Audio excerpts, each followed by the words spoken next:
Un cordial saludo a todos, mi nombre es Jesús Gabriel Santamaría. En primer lugar quiero agradecer a Dios Todopoderoso por estar siempre a mi lado, por iluminar mi mente y fortalecer mi espíritu en aquellos momentos en los cuales sentí decaer. A mis padres por ser mi principal apoyo y sostén, por todo su esfuerzo, dedicación y trabajo durante estos 4 años. A cada uno de mis profesores, no solo por los valores, por los conocimientos impartidos o los valores enseñados, sino también por alentarme a mejorar día tras día. Especial mención a mi tutor, el profesor Pedro Torres, y a nuestro coordinador de pasantías, el profesor Rubén Rengel.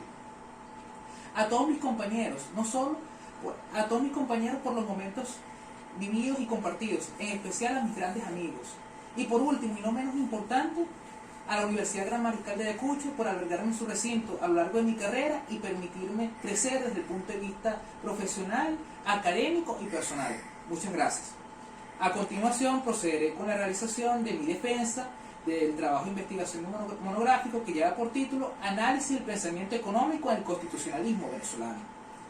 El político, jurista y destacado orador romano Marco Tulio Cicerón manifestó en muchos de sus escritos que era indispensable para comprender el presente, conocer el pasado. Esta idea constituye el pilar fundamental del estudio y análisis de los acontecimientos históricos entre las ciencias sociales.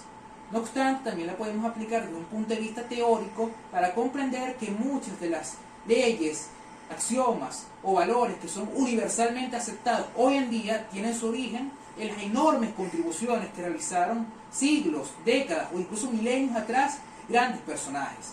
Entre estos conceptos que son tan fundamentales hoy en día pero que tienen su origen en el pasado, tenemos el concepto de constitución. La palabra constitución proviene del latín constitutio, constitutionis, y hacía referencia antiguamente a una noción de orden, de estructura, de organización. Los antecedentes más lejanos que podemos encontrar del concepto de constitución se remontan a la antigua Grecia, a las ciudades-estado, a las polis de Atenas, Esparta o Éfeso, en donde filósofos de la talla de Aristóteles utilizaron el término constitución para hacer referencia a la estructura y organización del poder en Atenas. Otro filósofo muy importante llamado Isócrates señalaba que la constitución para él era la expresión o el alma de los pueblos, es decir, estaba haciendo referencia al concepto sociológico de constitución, la expresión de las fuerzas políticas que gobiernan un determinado país, una determinada sociedad en un momento dado. Sin embargo, con el paso del tiempo este concepto fue evolucionando, con el apogeo de las ideas del naturalismo y las ideas de la ilustración. Esto dio paso a la formación de un nuevo concepto de constitución de naturaleza racional normativa. Este concepto buscaba establecer una limitación del poder del Estado y a su vez el reconocimiento de las prerrogativas y garantías que tenía todo ciudadano. Los antecedentes más lejanos que podemos encontrar de este concepto moderno de constitución, concepto racional normativo, lo encontramos en Inglaterra. Para el año 1000, en primer lugar debemos mencionar que para el año 1213 se firmó la Carta Magna, que fue un antecedente muy importante, y luego tenemos que para el año 1687, después de la Revolución Gloriosa, se firmó un documento llamado Bill of Rights, o Declaración de Derechos, entre, por un lado, el príncipe de Inglaterra para ese entonces, que era Guillermo de Orange, y los parlamentarios británicos, parlamentarios ingleses, en donde por primera vez en la historia se reconocían derechos y garantías a los ingleses por el mero hecho de ser ingleses. Este concepto fue evolucionando mucho más y terminó dando paso a la Constitución de Córcega en 1755, la primera constitución moderna del mundo occidental. Luego tenemos que para el año 1787, en la Convención Constitucional de Filadelfia, en Pensilvania, se adoptó la Constitución de los Estados Unidos de Norteamérica. Esta Constitución representó un gran avance, no solo porque permitió el establecimiento de un Estado liberal, sino que también contemplaba un sistema republicano, presidencialista, democrático, en el cual el poder no se encontraba concentrado en la figura de un monarca, sino que se encontraba dividido en 3 ramas, una rama ejecutiva, una rama legislativa y una rama judicial, basándose en las enseñanzas de Rousseau, Montesquieu y John Locke.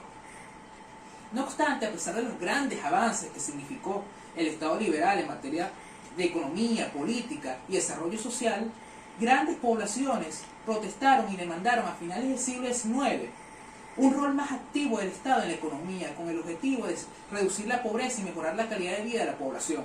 En principio esto se manifestó, se expresó a través de políticas de índole económica y social, pero a comienzos del siglo XX esto se tradujo en normativas que se fueron incorporando en los textos constitucionales bajo el nombre de Constitución Económica.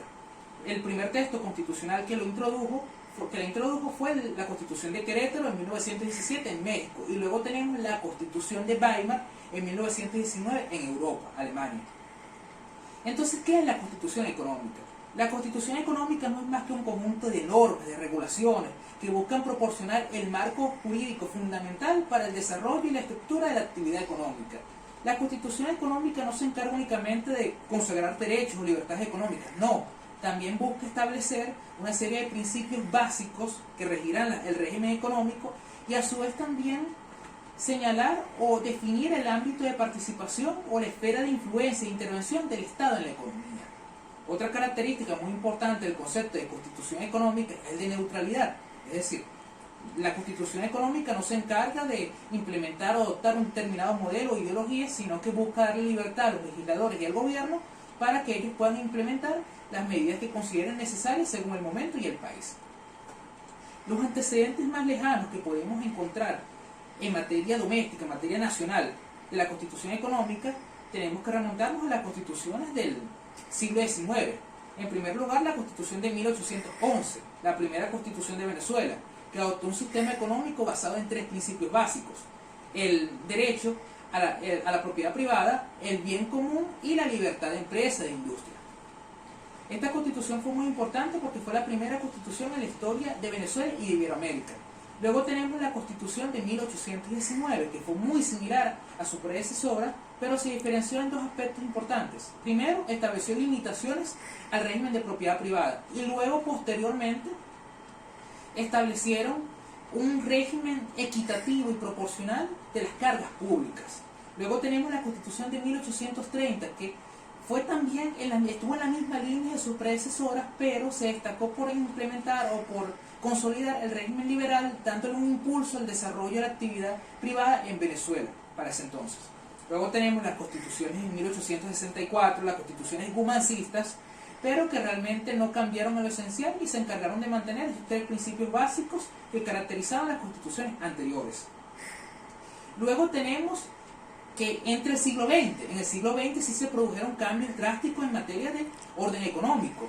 Primero en 1901 y en 1904, con las constituciones bajo la égida de Cipriano Castro. Allí tenemos cómo es la primera vez que las constituciones permiten o facultan al Estado para intervenir en la economía a través de la regulación de los servicios públicos. Luego tenemos las constituciones gomecistas de 1915 y 1925, que por primera vez en la historia hacían mención de la palabra monopolio. Posteriormente tenemos la Constitución de 1936, la primera constitución posgomecista, bajo el gobierno de López Contreras.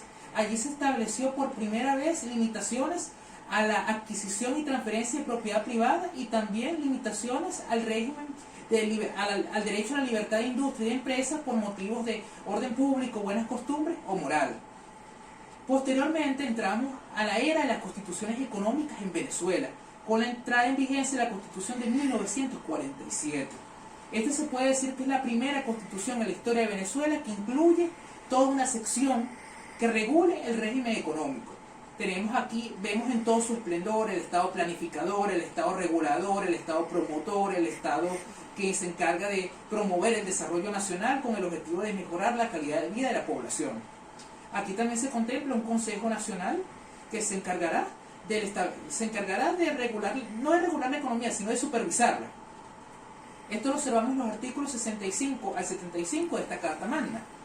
Posteriormente tenemos la Constitución de 1961. Esta constitución fue realmente muy similar a la de 1947, sus principales promotores fueron casi idénticos, Rómulo Betancourt. Esta constitución estableció un régimen o contemplaba un régimen de economía mixta, es decir, un tercer camino, una tercera vía entre la economía planificada de izquierda y la economía de mercado de derecha. Un aspecto muy importante es que le otorgaba un gran papel tanto al Estado como al sector privado en el desarrollo nacional.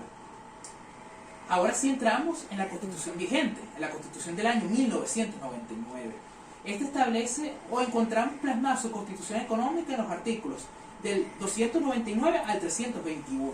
El primer capítulo se encarga como de regular la intervención del Estado en la economía, mientras que el segundo capítulo, que conforma este título, habla del régimen fiscal y monetario del país.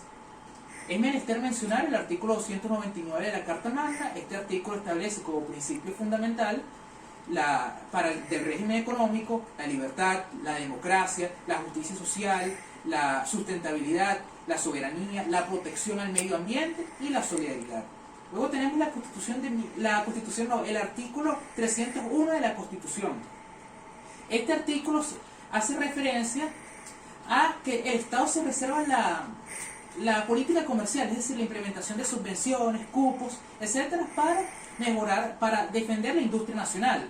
Tenemos por último y no menos importante, en lo que respecta a la Constitución económica actual, primero la promoción de la agricultura en los artículos 305 y 306, y posteriormente tenemos el establecimiento o la facultad que se guarda el Estado, que se reserva el Estado, de la totalidad de las acciones de PDVSA o de la empresa que se encargue de la industria petrolera nacional, y a su vez también el Estado se puede encargar de ciertas industrias estratégicas con el objetivo de preservar la soberanía nacional.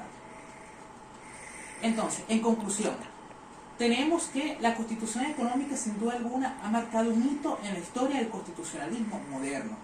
Esta Constitución económica en la actualidad, en el ordenamiento jurídico venezolano, procura el establecimiento de una economía social de mercado que no solamente garantice la defensa de los derechos de los consumidores, sino también la protección y el mejoramiento de la calidad de vida de toda la población para lograr un desarrollo nacional equitativo, inclusivo y sustentable. Muchas gracias.